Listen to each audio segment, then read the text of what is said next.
Now here again is Dr. Reaves. Ben, that was so inspirational. Thank you, Lydia. You have been on this program 17 times, but you almost didn't make it this time because of a serious medical crisis that surprised you recently. How did you manage to hang on to the joy you've just told us about when you learned in the hospital that the wire of your defibrillator was broken? If I can restate what was said in the message, joy in spite of rests on joy because of in the Lord. And because of that, I was able to sort my way through, knowing that God was directing in my life and in the ministry of the doctors to me. And it did happen in the hospital and not in an airport somewhere. We know you well enough to know, and Daniel, you're a musician. Yes. That your love of music and the hymns are so important to you. In the hospital, were you imagining, maybe not humming them, but were you imagining some of your favorite hymns to get you through? I was not just imagining, I was humming. Which ones? And I was singing, "How Great Thou Art, What a Friend We Have in Jesus." I tell you, the music sustained me and encouraged me, especially in those night hours when no one was there and I was left alone, it seemed, to wonder, will I leave the hospital alive? The Lord encouraged my heart through that music. Ben, I'm wondering if you could talk a little bit more about your distinction between goodness and gladness. Why aren't we more hungry for that gladness? It seems like we're satisfied sometimes with goodness, but joy is in that deeper gladness, isn't it? You're right. Yes, it is. And it's unfortunate that those who observe us tend to see that we place a greater priority on very rigid goodness, but not exuberant gladness. It's as if goodness is a pain.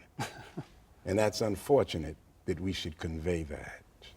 Well, and the distinction also between joy and happiness. I mean, are we talking about the same thing here? But you discern that distinction. Tell us. Oh, yes. I mean, happiness is a secular value. Happiness depends on circumstances, on what happens. As long as things happen that are right for you, you're happy. But then when it's not that way, all of a sudden the happiness goes.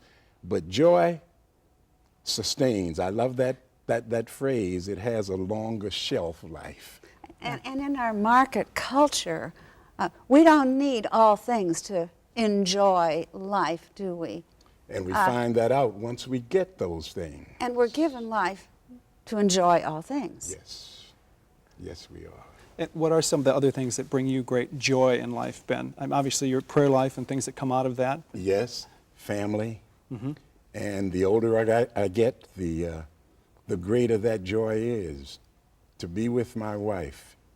And we travel from place to place. And just to look at her and know that for 51 years, God has blessed us to be together. Great joy, if I might be so bold to say. That's and wonderful. say her name on this program. Jean is with you this trip Yes, and she is. travels with you and Yes, is she your does. constant companion. Yes, indeed. Well, I want to ask you about constant companionship and inseparable companions. Faith and hope and joy all work together in this formula, don't they? Yes, they do. And one feeds the other. The joy is fed by faith in the God in whom my joy rests, but my hope is also brightened and heightened as I continue to maximize the exercise of that faith in the God who gives me hope. It all comes together in a confluence that inspires the soul. And I hear you talking about a deeper trust in the Lord to lead us to joy, is what you're saying, really. Yes, yes. And that deeper trust is a trust not just in God's power to deliver, but as I like to remind people, it's a trust in God's providence that determines when his power will be used. It's what I call a but if not faith. The Hebrew boys. He's able to deliver, but if not, we still will not bow down.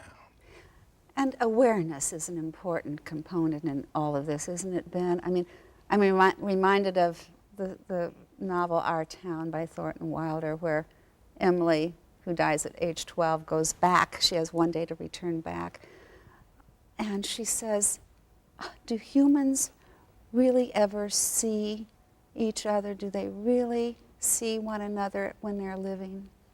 Do they really see things when they're living? I mean, isn't awareness important in this process? Absolutely. And one of the not strange things, but one of the interesting things is that as one ages, one becomes more and more attentive.